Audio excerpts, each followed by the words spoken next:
Hello, horsey people! Today, due to very popular demand, I will be talking about the genetically accurate Bojack Horseman family tree. Yay!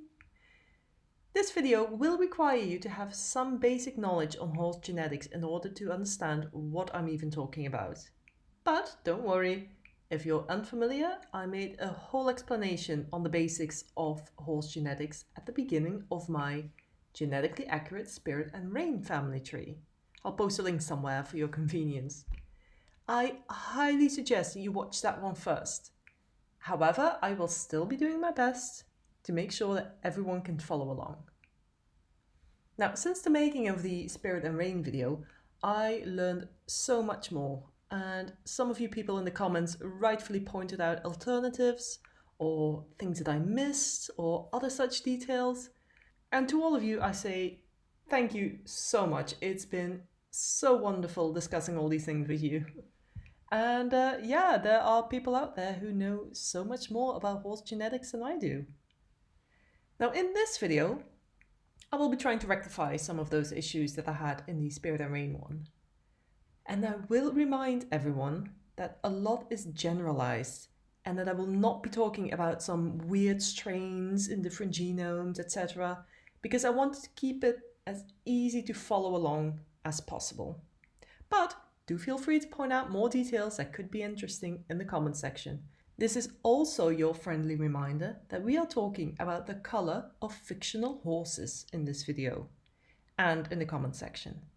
It's entirely possible that multiple things can be right at the same time and that other interpretations or headcanons can be equally genetically accurate.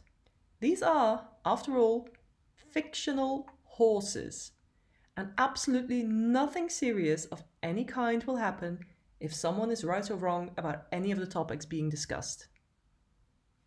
We'll get into the family tree in just a second, but this will be your warning. I cannot talk about all of the characters in this video without talking about major spoilers for the entirety of the Bojack Horseman series.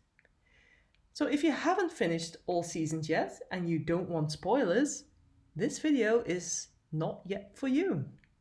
As you all know, these characters are highly anthropomorphized, and their designs are rather heavily stylized as well.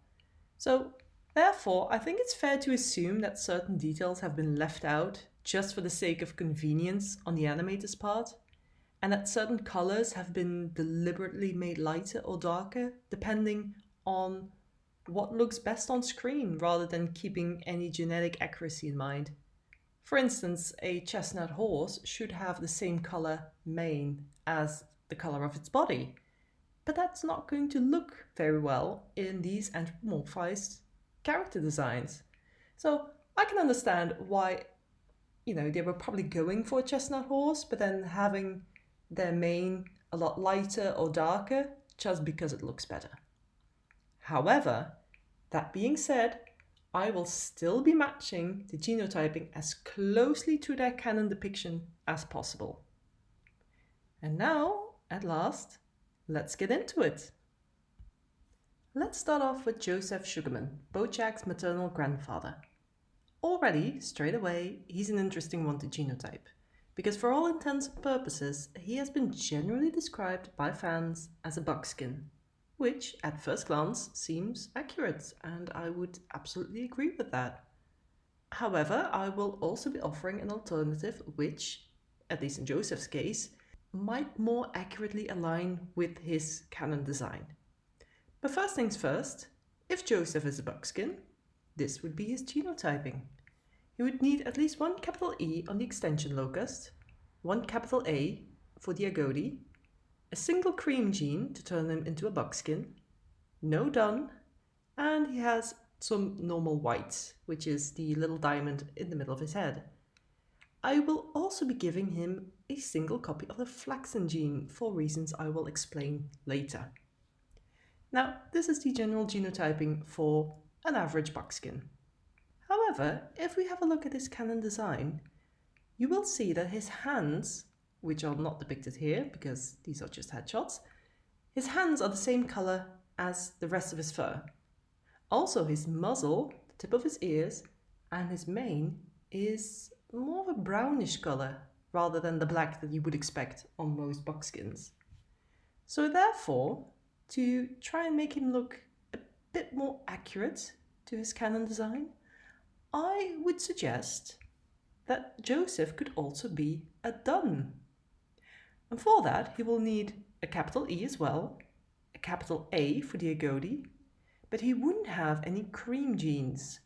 He would, however, have one copy of the dun gene. The rest remains the same, normal white for the little diamond shape, and a single copy of the flaxen gene. Now, the reason that I would suggest that Joseph is a dun and not a buckskin has to do with the color of his hands. Because Joseph seems to show an exaggerated expression of the dun leg dilution, meaning that his hands appear the same color as his body, rather than darkening to the black that we see in most dun or buckskin horses. He will retain his dark features like the mane and the muzzle, reinforcing that bay base, but the hands lack their typical black intensity. It's highly uncommon, but it has been documented in real-life dun horses. Now, of course, I can hear you thinking, can't a buckskin have the same sort of leg dilution? And no, they actually can't. Buckskins do not experience the same leg dilution effect as duns because buckskins are the result of one copy of the cream gene acting on a bay base. Dun horses do not have that cream copy. The cream gene dilutes the red pigment, but it barely affects the black pigment. So in buckskins, the body becomes golden or tan, and the mane, the tail, and the legs stay black, and no leg dilution occurs. Black points stay black, unless faded by sun or age or other modifiers. But the dun actively dilutes both the red and the black pigment to some degree. They will soften the black on the legs and sometimes turning them into like a washed out brown or a tan, just like we see in Joseph. And in the most extreme cases, turning them nearly the same color as the rest of their body. Now this remains very rare, but not impossible, and it has been documented in real life dun horses. This is also why I think the dun option is the most accurate to his visual depiction, because it includes the brown muzzle and the ears and the mane rather than it being much darker on a buckskin base. So whether or not Joseph is a buckskin or a dun, I will keep these two options as they will only really affect one other horse in this family tree, and I will explain why when we get there. Now I did mention that I want Joseph to carry the flaxen trait. He must carry at least one copy of the flaxen gene for reasons that will become clear later. Now I did make a mistake in my Spirit and Rain video talking about the flaxen gene, so after having done a lot more research, this is what I found out. The flaxen lightens the mane and the tail in chestnut-based horses only. Joseph, may I remind you, is not a chestnut-based horse. So flaxen does not affect bay, black, dun, or any horse with black pigment in the mane or tail, like Joseph. It behaves like a recessive modifier, so that means horses must be homozygous, meaning having two copies of the flaxen gene, and be chestnut-based in order for it to appear. So this means that a horse can carry a flaxen gene, but can appear completely normal, unless, like I said, they're chestnut-based, so they must have at least two lowercase e's, and they have the right combination of flaxen alleles and modifiers. So these are the rules that I will be applying for the flaxen gene. 1. A horse can carry a flaxen gene, but it will only show it if it has two copies and is chestnut based. Just keep that in the back of your mind. Speaking of minds, let's move on to Joseph's wife, Honey Sugarman, Bojack's maternal grandmother. Now, remember what I mentioned in the introduction? I honestly believe that Honey is supposed to be a chestnut. However, giving her the same color mane as the rest of her body would look a bit strange, so they gave her like a darker reddish brown mane, and I will try and match that. I still think she is chestnut based, so that means on the extension gene she has 2 lowercase e's. Agouti is irrelevant because chestnuts are not affected, so she could have a single copy or none. She has no cream, but I will also give her a single copy of the dun gene. She doesn't appear to have any white on her, and I will also give her a single copy of the flaxen gene for, again, reasons that will become clear later. But it doesn't express because horses need at least 2 copies, as I mentioned earlier, even though she is a chestnut based. So in conclusion, rather than being a regular chestnut, I think she could be a red dun, often mistaken for chestnuts without close inspection.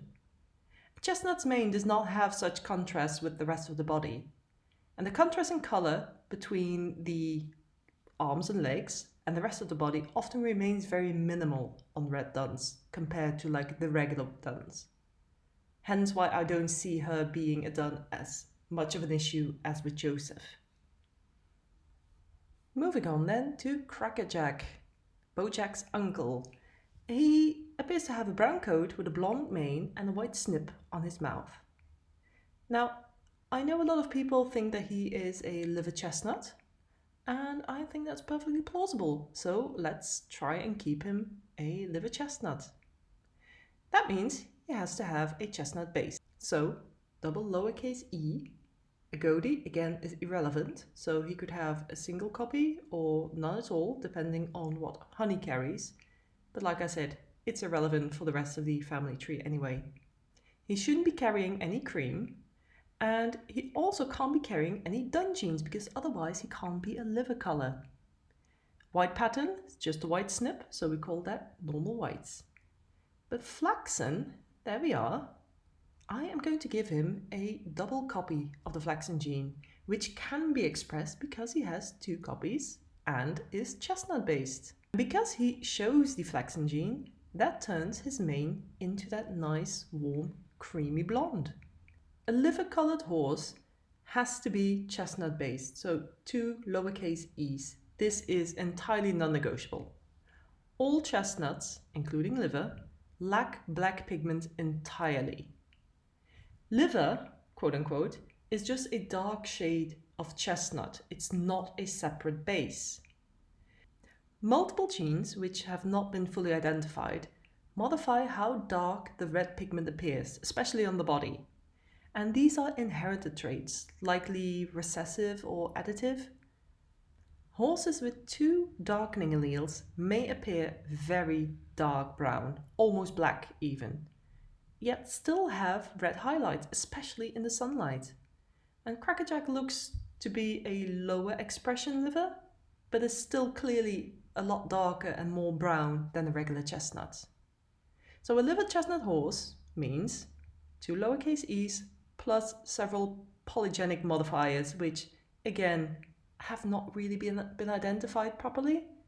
So I can't say for certain how it will affect Honey or Joseph if they have to carry some of those genes to give to Crackerjack. But as more research happens, more time passes, and I might do an update on it when something happens. Liver should not be confused with a bay horse, because bay horses do have black points, the black mane and tail, and oftentimes a lighter belly. And I think that is it for Crackerjack. Next up is Beatrice Horseman, Bojack's mother. She looks to be a Palomino. However, she is the only one affected by whether or not Joseph is a buckskin or a dun. So if Joseph is a buckskin, that means that Beatrice can have 2 lowercase e's. She can have a single copy or no copy at all of the Agouti. Again, she's chestnut based, so that's not affected. She can also inherit the single cream gene that she got from Joseph. She doesn't carry any dun. She has a little diamond-shaped pattern on her head. And she can also but this is optional, carry a double flaxen gene. Now the flaxen gene does not visually affect palominos. A palomino already has a light mane and tail due to the cream dilution. So if a horse is palomino, it's not considered flaxen, even if it carries the traits, because the cream gene entirely covers the expression. Now this is if Joseph is a buckskin. He can give the cream gene to his daughter and have her be a palomino. However, if Joseph is a dun, then neither he nor Honey carry any cream genes to give. So what happens then? If her father is a dun, then she can still be a chestnut base, so double lowercase e. Again, a goatee remains the same. She can't get any cream gene, but she can still inherit a single copy of the dun gene. And although easily mistaken for a palomino, she genetically cannot be a palomino because, like I mentioned, she must inherit at least one cream gene in order for her to be a palomino, and neither of her parents are carriers. Now her lighter colored coat compared to her mother can simply be due to natural variations within coats and a higher expression of the dun dilution. So I think that's a fair assumption. It might not fit as perfectly as a palomino, but genetically I think it makes sense. Next up is Butterscotch Horseman, Bojack's father. He has a grey coat, black mane and a large white blaze on his face. Butterscotch being what I will assume is a large draft-like horse, his coat colour is quite common amongst many draft breeds. It wouldn't really be a solid grey like we see in his canon depiction, but more of a mottled bluish grey. So with that information, this would be his genotyping. We're going to give him a capital E on the extension locus for him to express the black pigment. We are also going to give him 2 lowercase a's in the agouti to make him a black horse. No cream, no dun. We're going to give him the W20 white pattern, which I will explain in a bit. Flaxen is unknown, but it can't be expressed anyway because he's not a chestnut-based horse. And we're going to give him a single roan gene. Roan is a dominant gene that causes white hairs to be evenly interspersed in the coat. However, roan does not lighten with age, unlike grey that we talked about in the previous video. Because Butterscotch is a black-based horse, the addition of roan is going to make him a blue roan, which, like I mentioned, is a common colour in draft breeds. It's possible that carrying 2 copies of the gene could be lethal in utero, but from what I've read, it's not entirely confirmed yet. But because roan is dominant, a horse only needs a single copy for it to show anyway. Now, I mentioned with the white pattern that I'm going to give him W20, which is in the same gene family as Tobiano and Sabino, and it's responsible for white markings in horses. It's slightly different from the normal white that I've been talking about previously. It's often referred to as a white spotting modifier. Unlike more dramatic white spotting genes like Tobiano or Sabino, W20 usually causes minimal to moderate white, especially on the face and the legs. So a horse that has 1 copy has subtle to moderate white markings, but 2 copies of W20 makes the markings tend to be more pronounced, but still not quite as extreme as things like Tobiano and Sabino. Remember the spoiler warning that I talked about in the introduction? Well, this is why. We're now going to talk about Hollyhock, which is Bojack's half-sister. Hollyhock is another easy one, but an interesting one to genotype. She's the daughter of Butterscotch, who had an affair with, well, a human named Henrietta. So at this point, we can only guess at what genes her mother would have given her, but we'll get to that later. Hollyhock has a speckled reddish-brown coat with a white diamond and reddish-brown mane. With Butterscotch being a blue roan and with her red speckled fur, I think it's not a far stretch to say that Hollyhock is a red roan horse. So let's have a look at her genotyping. Because I want her to be a red roan, I am going to give her 2 lowercase e's to make her chestnut based.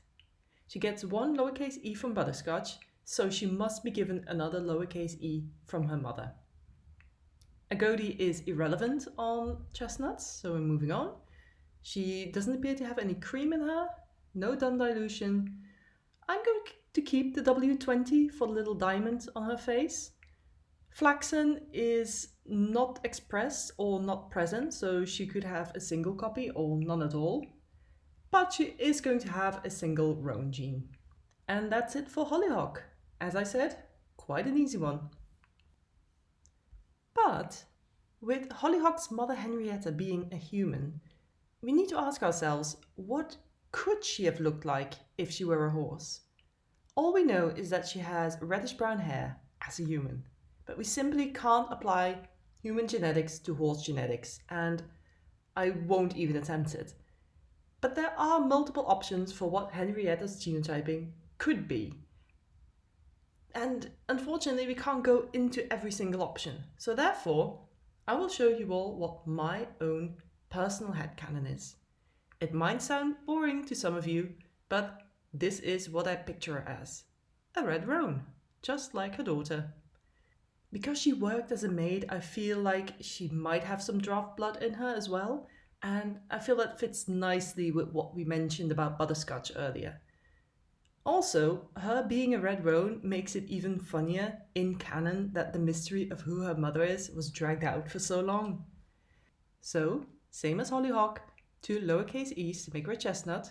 Agodi is irrelevant, no cream, no dun. I'm gonna give her a W20 as well for like the little heart shape on her nose. Flaxen not expressed or not present, and a single roan gene. We have finally arrived to the titular character himself, Bojack. Now, the brown fur and black mane would seemingly make Bojack a bay horse, and for all intents and purposes, I do think that that's what the animators were going for. However, just like with Joseph, we have the issue of his hands being the same color as his body.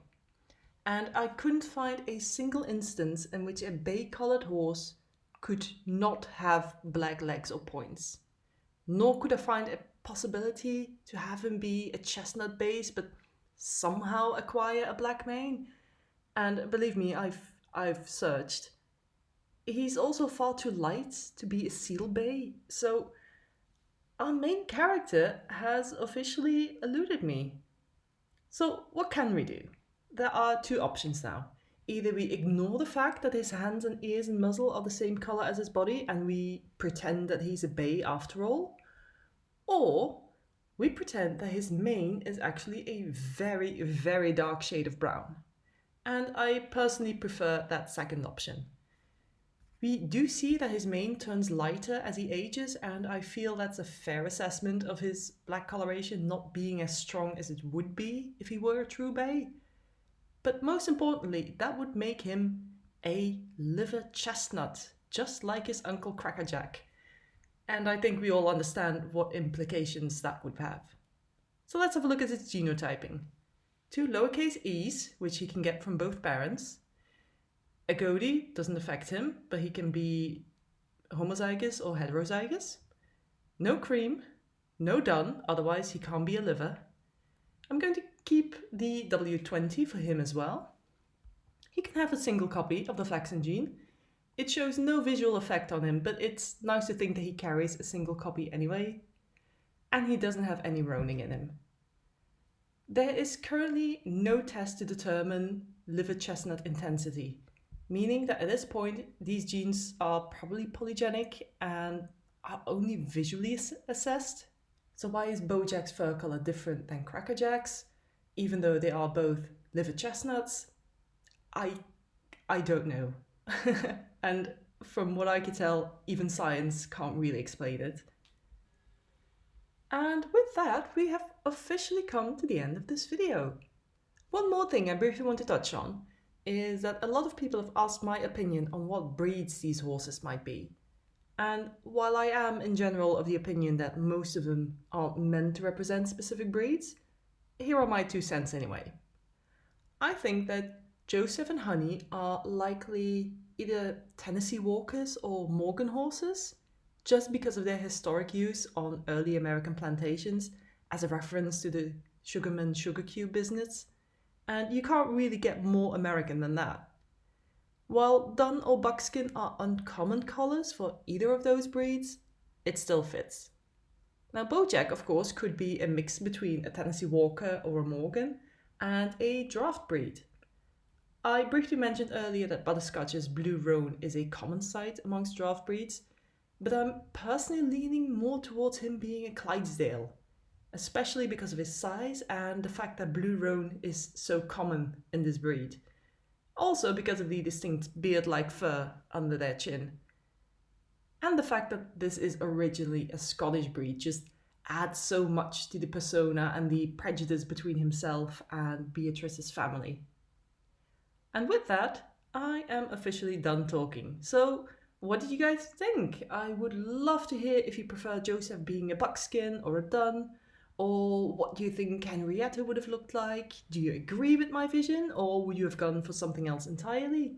Let me know in the comment section, and also feel free to suggest which family tree I could delve into next. Goodbye!